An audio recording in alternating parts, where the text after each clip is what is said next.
What's going on, Dragon Ballers? Welcome back to another budget deck profile. This time, this profile is brought to us not by myself, but by Matt Cinege, friend of the channel and fan of the channel. Thank you so much, Matt, for getting me this deck profile. He actually did send this to me a few weeks ago, and unfortunately, I wasn't able to fit it in the schedule because of all the celebrations and the events. I was doing a lot of coverage and a lot of deck profiles and player interviews, which I'm all very, very grateful I was able to get. But unfortunately, just for the sake of recent events, I had to kind of put this on the back burner. But I'm finally here to get it to you guys. And it is a budget deck profile. It's been a little while since we did a budget deck profile. Matt does note this is around a $60 deck, which is, from the looks of it, seems to be about accurate. I have not calculated it or priced it out myself, but I do trust Matt on his word that it is around 60 bucks. The only thing I can see that is going to kind of be a couple bucks are the scientist foods, which I believe are $10 or below, and then the Miras I think are around like $6 bucks. And then Trunks Overseeing Time, I haven't checked the price of that in a little while, but I want to say it's probably around the $3 range, maybe $4, maybe $5. But yeah, besides that, everything else, the rest is just like commons or like quarter cards that someone at your locals, if they're nice enough, could just hand to you. So, and with that being said, I do recommend this to a friend.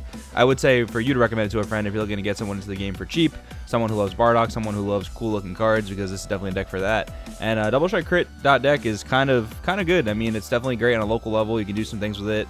Matt does note how this deck has a good time against both yellow Broly Storm and green Broly. Yellow Broly Storm makes perfect sense because they do take a lot of their own life. They self-awaken, so you kind of just help them kind of KO themselves in a sense, where you just put tons of pressure on them. You make them go to awkward life situations, like especially going down to 3 life. Bardock, Broly does not like playing at 3 life when it doesn't need to, especially when it wants to use its own leader's effect to restand battle cards and put on more pressure. And then green Broly makes a lot of sense as well, because if they play the 1-drop Broly to put themselves down to 6 life, right? They mandatory have to take 2 life, and then you go to your turn 1, and you attack with a Double Strike Crit, and you force them down to 4. Well, they just lost 2 cards out on that, and then the next time they rank up into their next Broly, they have to go down to 3 life, which against this deck, I can definitely see being an issue, because they go down to 3 life, and then every single time you attack with your leader, they kind of have to negate. Otherwise, they're gonna have to combo out of your crit swings, which for that deck I can see being a problem, because their Broly pops don't interact with the leader whatsoever.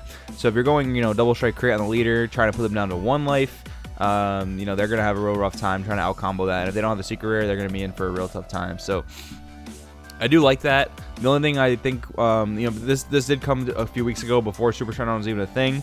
The only thing, if you really want to fine tune this to the meta, if you want to take this like a regional, or you want to take this like an event coming up very soon, I would say try and tech blue here just to have the best shots of beating Super Shenron, because you do need that Senzu Bean. It's just that important.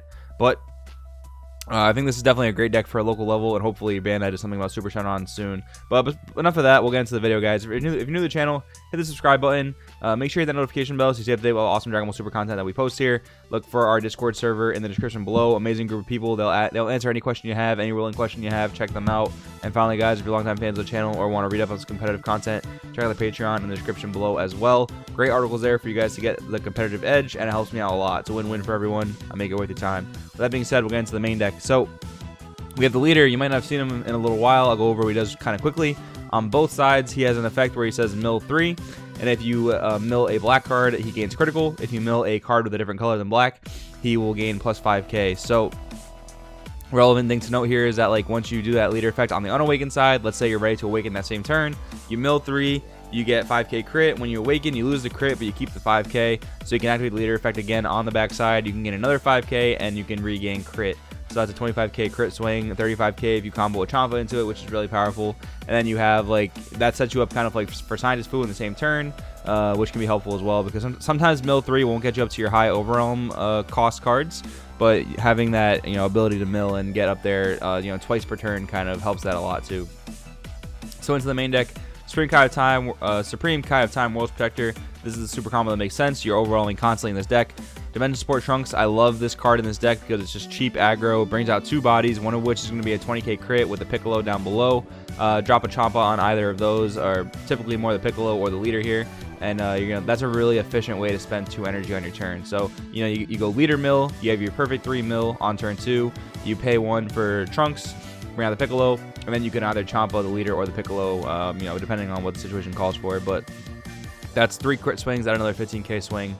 That's really, really threatening, actually, on turn 2. And then we have Ravager Vegeta. This is a card that I thought was pretty nifty ever since it came out in the tournament pack, but I never really gave it too much thought in how to apply it correctly, and I think this deck is probably one of the best ways to apply it, because you get another crit body in, and again, this is just double strike crit the deck. You get another crit body in, and it mills another 3. So just like I talked about before with setting up the Scientist Fu plays, Ravager helps you do that as well, because you just play it, you mill 3 again, and then on your following turn you can mill 3 with your Awakened Leader, maybe combo a Champa into an attack on a leader swing, and then you have your 7 for Scientist Fu, which is really good, really helpful. Then we have Trunks Overseeing Time.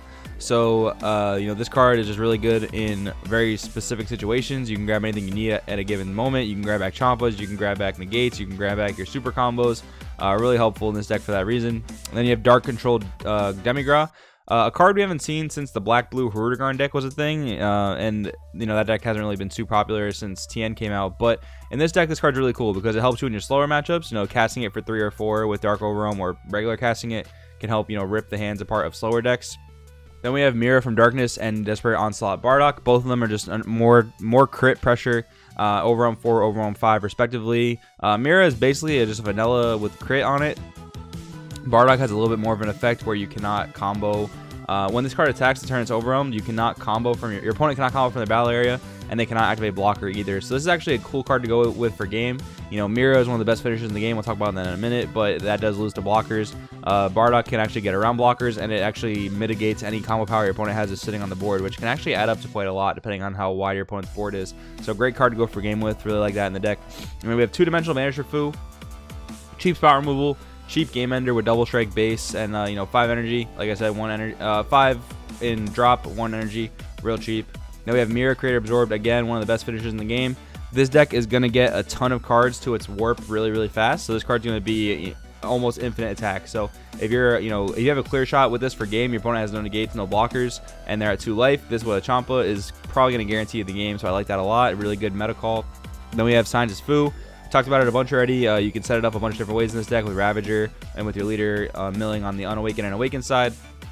Really good card for draw power and for pressure.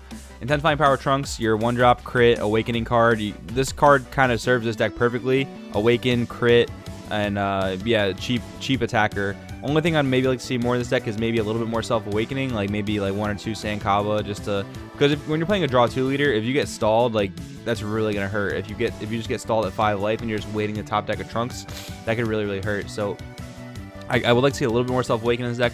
Kaba I think would be a great threat as well, but just something to consider if you do end up picking up this deck. So Heroic Duo Videl as our negate. I like this a lot because we're not playing a red leader. So our best negate option is either this or the Vados negate or the black negate, and I think this is the best negate of the bunch because you're not really playing 1-drop cards in this deck to grab back with Power Burst, and you want to up your red count, and the Vados negate is just not very good. And we do have a decent amount of 10k combos in the deck, so that could get a little bit clunky with 12 in the deck. So having the Videl as combo power instead of just an extra card helps a lot, because if you're tapped out, worst case scenario, it's still a 5k combo. So I like that a lot in this deck. Then we have the Piccolo, flavor of choice. I think the option's weird looking, so the Piccolo is really good here. Then we have the 8 double strike granters. Sorry, so the 4 Kais and the 4 Champas, just to round it off. Like I said again, this is double strike crit the deck, so really good there. Yeah, and I do want to apologize to Matt again. I was supposed to get this out earlier, but just with all the events, I was not able to do that. But thank you guys so much for watching. This is a really cool deck that I've been seeing a lot of people in the community ask about. People have been asking about. I just saw the other day someone ask about what can Masked Saiyan do in this format, and I don't think it's going to be necessarily a top deck contender, but I do think this is a great deck to take to your locals. I do think this is a great deck to kind of prescribe to a buddy if they're trying to get into the game for a cheap cost. Like Matt said, this is around a $60 deck, so it's a good starting price for any hobby. That's the same price as like a video game, same prices, stuff like that. So I think it's a really good investment to get into the game with for cheap.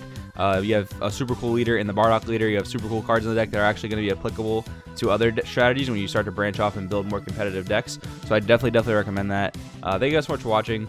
Let me know what you guys think about the deck down in the description below. Will you take this deck to a local? Will you tweak it a bit? Let me know. Let Matt know. I'll have him kind of percolate the comments to check out for that. But thanks so much for watching again, and we'll see you next time. Hey, what's going on, Dragon Ballers? Thanks for watching that video. If you'd be so kind to drop a sub, maybe check out some of our videos. If the end card is even there. The hardest part of doing YouTube is not the editing, it's not the videos, it's not the content creation, it's that YouTube just doesn't want to work sometimes. So hopefully that stuff is there. You guys are awesome. I'll see you in the next one.